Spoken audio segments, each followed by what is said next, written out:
Hindi lang po. Pasok lang po. Welcome po.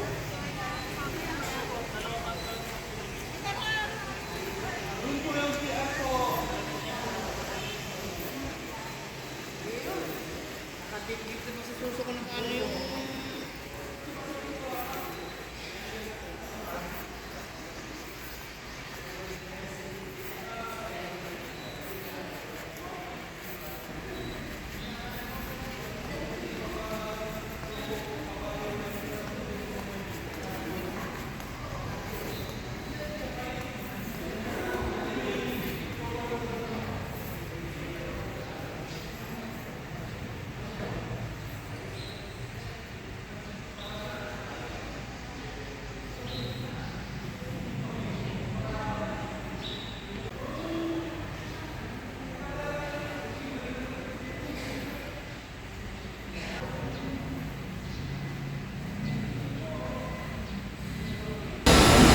Panginoon ang pagkikita ni Jesus at Maria sa daan patungong Kalbaryo. Ang mabuting balita ng Panginoon ayon kay San Lucas. Sinusundan si Jesus ng maraming tao, kabilang ng mga babaeng nananagoy at nananalita ang galing sa Kanya. Nilingon sila ni Jesus at sinabi sa kanila, mga kababayan ng Jerusalem, huwag ninyo akong tangisan. Ang tangisan ninyo ay ang inyong sarili at ang inyong mga anak. Tandaan ninyo, darating ang mga araw na sasabihin nila, mapalad ang mga baog, ang mga sinapupunan hindi nagandang tao, at ang mga dibdib na hindi ang pasusunod.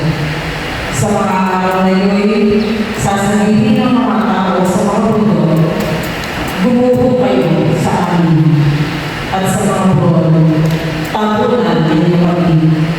Sapagkat kung ganito ang ginagawa sa away na sa liwa, ano naman kaya ang gagawin sa bundok?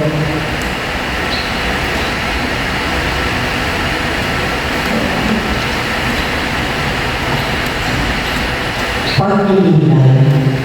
Sino bang inaanili ng lubay na makita ang kanyang anak ay sinasaktan at pinalulusahan kahit wala naman siyang ginawang kasalanan? Nagtuturo ang puso ng ina na makita ang kanyang anak ay sinasaktan at pinalulusahan. Ang Panginoon Maria sa puso ng grasya, ang Panginoon Diyos ay sumasagot. Huwag kang pinagpala sa babae naman at pinagpala naman ang anak na si Jesus.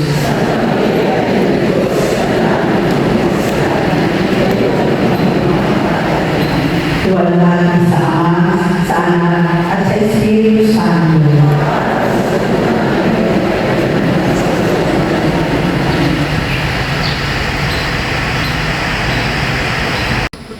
Magandang hapon po sa inyo lahat. Maraming salamat po sa pagpili po sa ating simbahan bilang mahapon ng inyong programa. Yung season.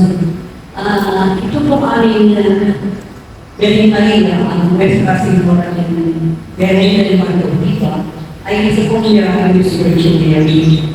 Para rin po ang testify na sila ay kami ang kanilang mga panalangin, kanilang mga hihinig.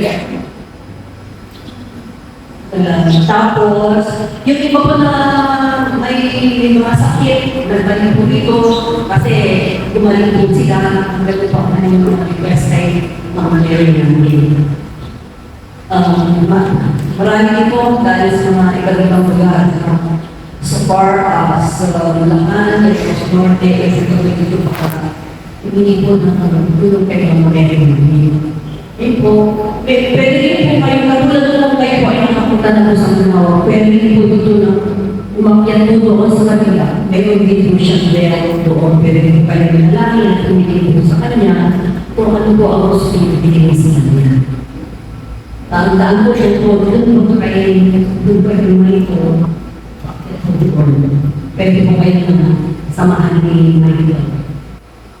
Umakyat po doon para yung birthday ng Mary at ako sinunod sa hindi natin para rin po may isa-isa po ako bisita dito sa kanila dito sa amin. Maraming salamat po. Na si Reverend Father George B. Antan. Welcome po sa parokya ng Holy Guardian Angels Parish. Para po sa kaalaman natin po, ibig ko lang po i-share sa inyo ang konting history po ng Nuestra Señora Virgen del Mar Cautiva. Nuestra Señora Virgen del Mar Cautiva, ito po ay noong taong 1845, isang trabaho po ng Holy Guardian Angels Parish ay isang paring Agustino. Siya po si Padre Santiago Romero. Siya po ay nakagawa ng tatlong imahe. Isa po ang Virgin of the Holy Rosary. Iyon po ang unang pangalan. Yun po ang unang titulo na original na titulo po ng Nuestra Señora Virgen del Mar Cautiva. Pangalawa po ang imahe na Saint Michael the Archangel. Tapos po, nung ito po ay nakahanda na i-travel ako na dito dahil pinagawa ko ito sa Manila upang mapalaganan ang debosyon. Noong po nakahanda na ito ipadala dito ay nagkaroon naman po ng isang hindi inaasahang pagkakataon na nangyari sa baybayin po ng Bulinang. Yung sinasakyan po na bangka na ating mahal na Virgen, nakalagay po ang tatlong kahon ng tatlong imahe na ikinagawa. Ito po ay nasabat ng mga pirata na pinaniniwalaan po na galing po sa gulong. Ang mga nakasakay po doon sa barko ay kanilang pong pinagkuha ang kanilang mga importante mga kagamitan. Tapos po, nung nakita po nila ang tatlong lalagyan, tatlong kahon ng mga tatlong imahe, inangatan po nila na kung ano po ang pangalan nito at ito ay kanilang binuksan. Nung nakita po nila na ito ay naglalaman ng mga imahe, pinaglaruan po nila ang imahe ng mahal na Virgen. Kinuha po nila ito at pinutol ang kanyang kaliwang braso at pagkatapos po ay pinagtatapon po sila sa dagat. Yung tatlong boxes po, tatlong kahon na ito ay hindi na po nakita. At nung nakaraan, nung huli, sa huli pagkakataon po, ang nakita na naman na palutang-lutang sa baybayin ay ang kahon na naglalaman ng mahal na Virgen. Ito po ay nakita ng mga Kristiyano nakatira po doon sa Pangasinan.